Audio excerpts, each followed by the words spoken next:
name is Chef Henry Tavarez. Just like you, I went to Algonquin. I did the culinary management course. I want to say 2005. I had wonderful teachers there. That some of them are still there. Some of them just quite left. Um, my background is I'm born in Dominican. I have a Spanish background. Uh, I grew up with all females, so I was always in the kitchen. Cooking's always been passion of me and one of my loves.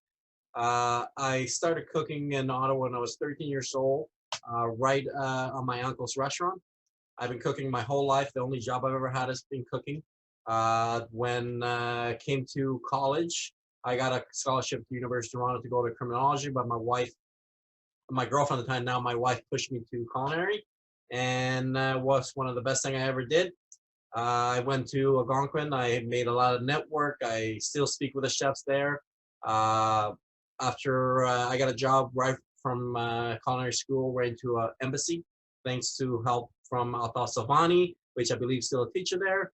And my career has gone through hotel, embassy, restaurant, private catering, and now I'm in retirement, which it was my growth and my personal growth as well with my family. As my family started getting bigger, I left kind of the restaurant and that kind of hours. So my current title now is I'm the regional executive chef for Riverstone Retirement Communities. We have 8 buildings in the Ottawa area with 3 more and growing. We're a private retirement, so we're not a long-term care. There's quite a bit of a difference that. All our buildings are run as a separate unit, even though we're a corporate. Each building has its own executive chef, and our chefs have a variety of experience. One of our building, the chef is Dwayne Lapine, who was the chef of the Rideau Club not too long ago.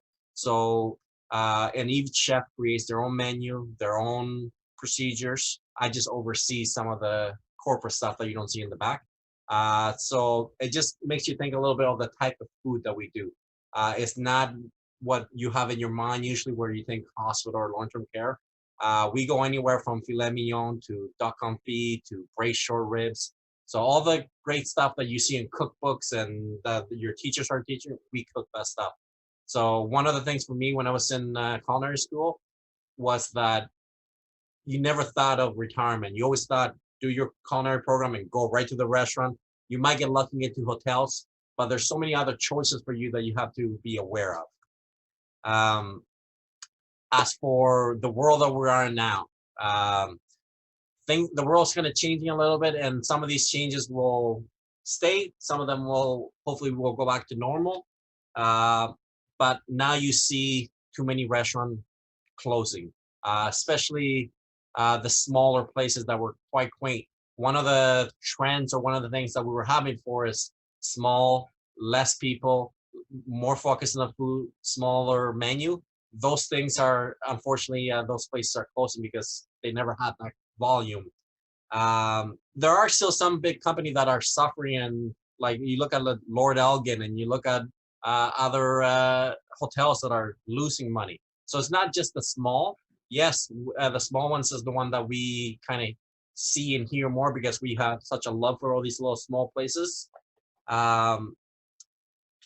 One of the things that's also is changing a lot is the capacity that we're allowed in these restaurants. Not just to say the constant change in between you're allowed to serve, you're not allowed to serve, but it's also a big change is when we are allowed to serve in the restaurant, we can only have 25%, 30%.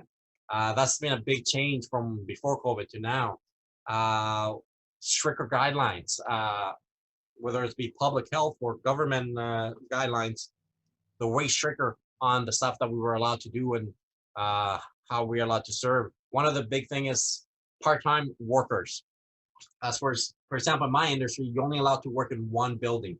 You're not allowed to work in multiple buildings where before, if you can't find a full-time job, you were able to do 2 or 3 part-time jobs. Now, because of COVID, you only can work on one building just because we're afraid of passing this coronavirus or anything like that. So a lot of people are struggling because they can only work one place, and there's not a lot of opportunity for full-time right now. I think like everything, we are gonna get through this. We are gonna pass this. Some things will stay, some things will not stay. One of the things that that's happening right now, that which I think is gonna stay, which I like, is the serving of liquor as a takeout. I think restaurants are gonna benefit on that because before we weren't allowed. I think that's one of the things that has happened because of COVID. That's gonna stay, and it'll be great for, especially for a restaurant that can do a great takeout for two people and then a bottle of wine. Um, other changes that are going to stay after COVID is, I think we're going to have, again, stricter guidelines where we're not allowed to jam buildings. Capacity is going to change. Our spacing between table. I think those things are going to be a permanent, no matter if we go full back 100% to where we were. I even think there going to be more protection on staff. Maybe masks will be mandatory for some restaurant owners. Will make it mandatory to wear masks or face shield because of all the contact. Um, Public health and will have more guidelines that we'll have to learn, and there'll be more visit to inspect that these places are using these rules and guidelines. Um, One of the things that has also been a rise is the rise on support.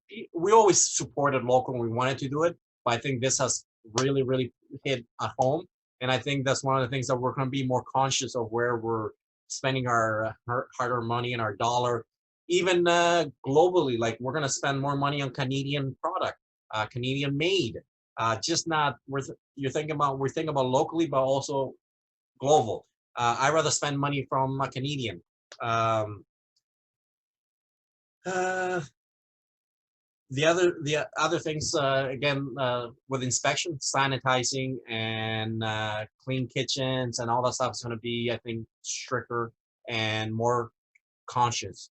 Um, One of the things, everybody's afraid because we're losing jobs. There's not as many jobs, but I think there's still a great opportunity for culinary management, chefs training, cooks.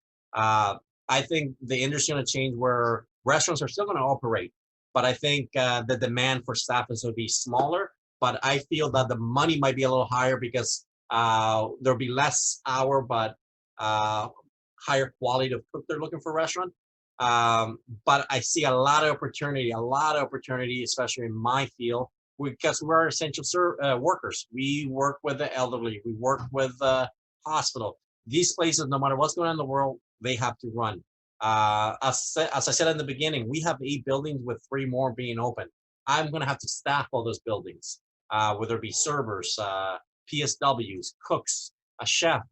Um, so I see a lot of opportunity in hospital for cooks, long-term care, retirement, private residence. I was a private chef for a couple. I'm not going to say their name, but people that it wasn't an embassy. They just wanted a private chef for dinner 4 times a week.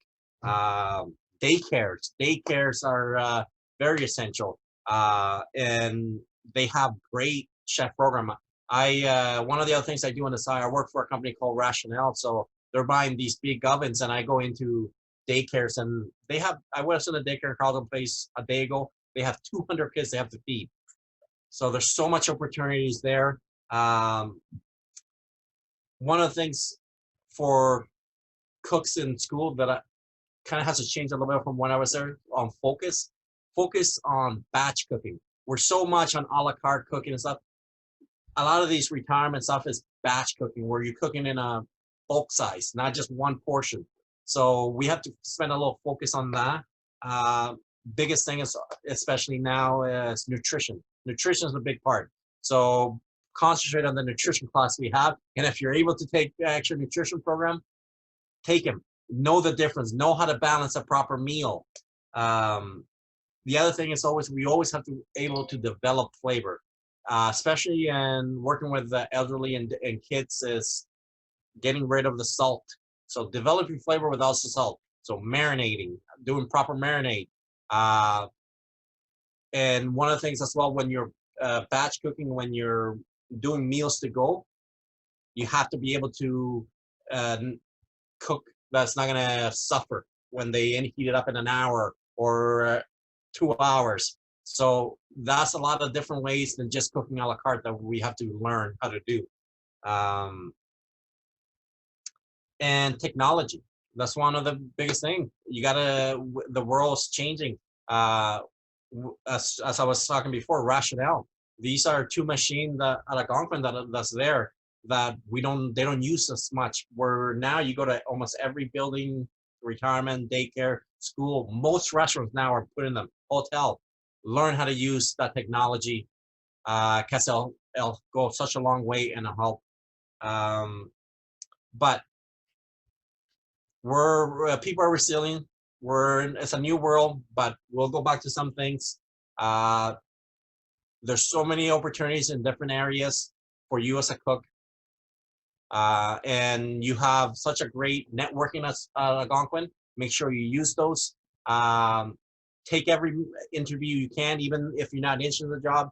Take an interview, learn what's out there, make connections. You never know. Out of such a small town, you never know what could happen. Um, you'll have my contacts. I'll be always reach out to me. I always love anybody from Algonquin. I do these talks for hotel management. I'm also a part-time teacher there. Just haven't taught in about 2 years, but I'm usually around there as well. And just keep doing what you're doing.